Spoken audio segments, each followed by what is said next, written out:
Assalamualaikum warahmatullahi wabarakatuh. Halo semuanya, selamat datang di video pembelajaran ini.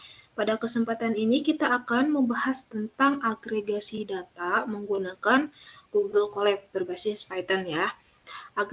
Agregasi data sendiri merupakan salah satu teknik penting dalam preprocessing data untuk analisis data tentunya, yang memungkinkan kita bisa menggabungkan, meringkas, dan mengelompokkan data berdasarkan kategori tertentu. Di video ini, kita akan belajar cara melakukan agregasi data, mulai dari memahami fungsi-fungsi dasar, hingga bagaimana kita menerapkannya pada dataset nyata. Maka dari itu, siapin laptop atau komputer teman-teman dan mari kita mulai. Langkah pertama, seperti biasa ya yang udah kita lakuin di praktikum, kita upload dulu datanya, baik itu melalui Drive maupun upload langsung di Google Colab. Kita upload datanya. Nah, di sini aku mau upload data quantity sama dataset impornya yang sudah dibersihkan. Oke.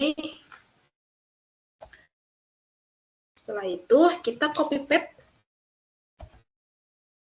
salin jalur, kemudian misal nih dataset import di sini akan kita masukkan ke file path data frame pertama. Kemudian untuk kuantitinya kita salin juga ke data frame yang kedua. Untuk penampilkannya kita menggunakan pd.read Excel. PD di sini merupakan pustaka Python atau Pandas yang kita impor sebelumnya. Jadi untuk memanipulasi data frame, mengeditnya atau semacamnya, kita menggunakan pustaka Python yang namanya Pandas. Sedangkan NumPy di sini adalah untuk mengekstrak data-data yang sifatnya numerik begitu.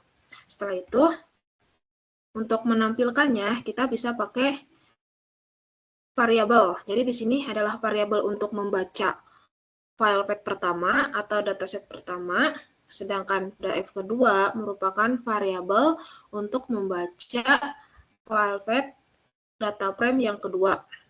Gitu. Jadi untuk variabel ini dan ini itu tidak harus mengikuti seperti tutorial ini, jadi bisa disesuaikan karena namanya variabel terserah bebas, yang penting dipisah dengan tanda sama dengan.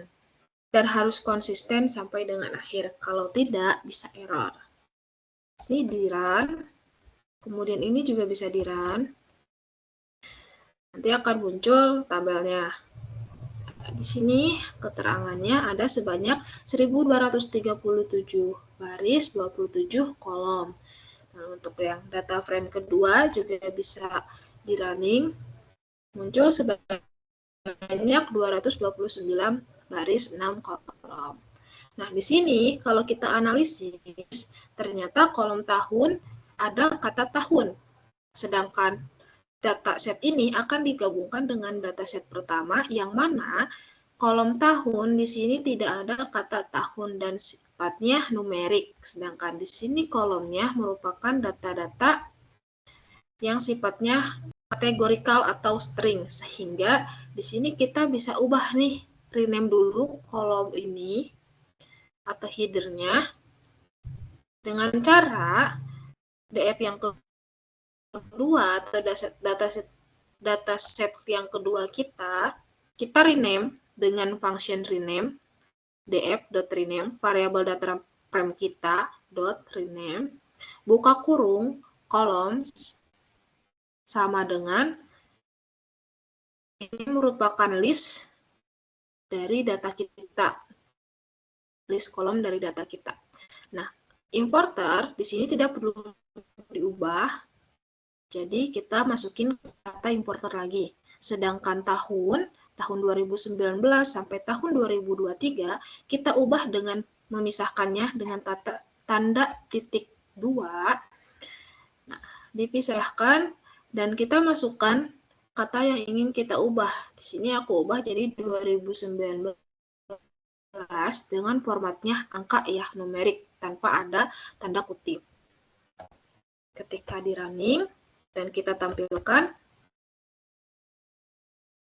nanti akan berubah. Yang tadinya ada tahun 2019 jadi 2019 aja.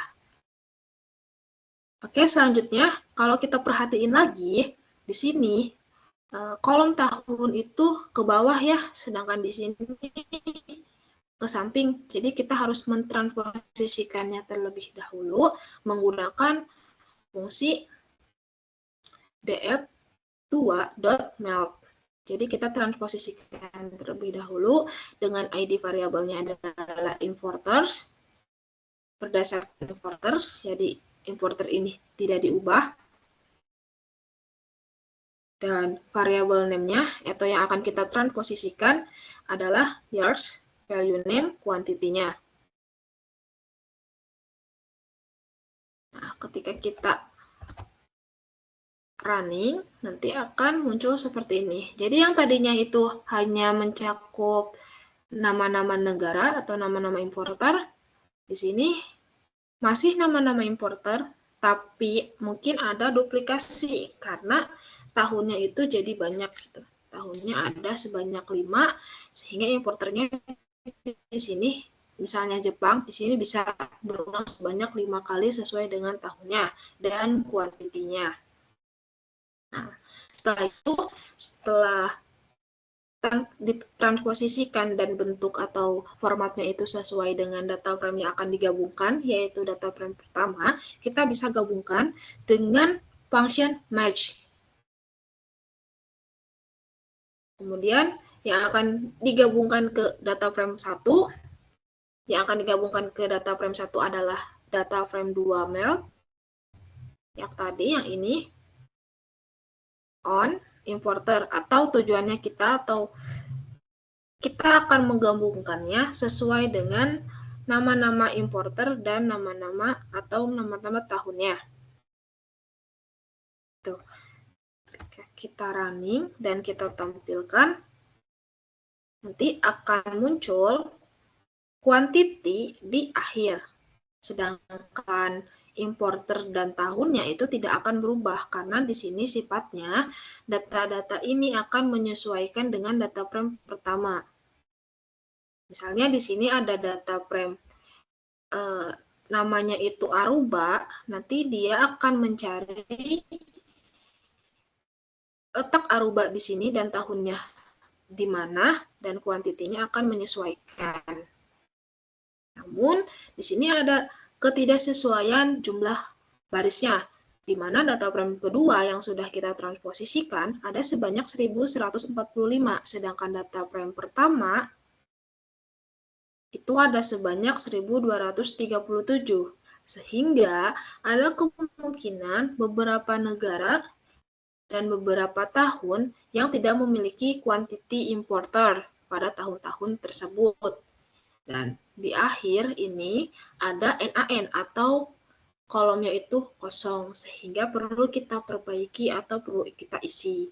Di mana untuk mengisinya di sini dianggap sebagai 0 atau filenya 0.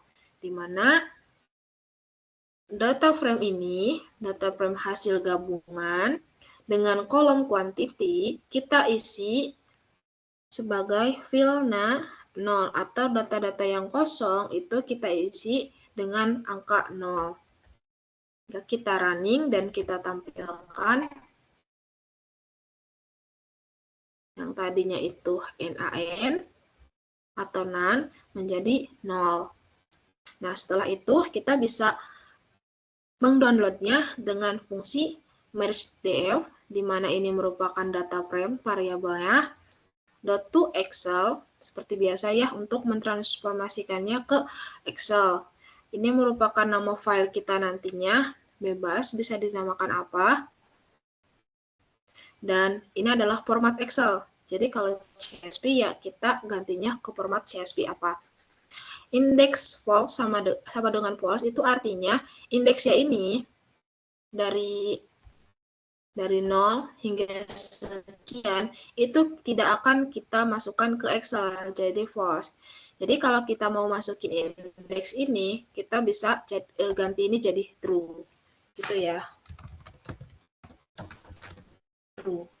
Nah, karena indeks ini tidak akan aku masukin ke Excel, jadi false saja. Ketika di running, nanti akan muncul di sini.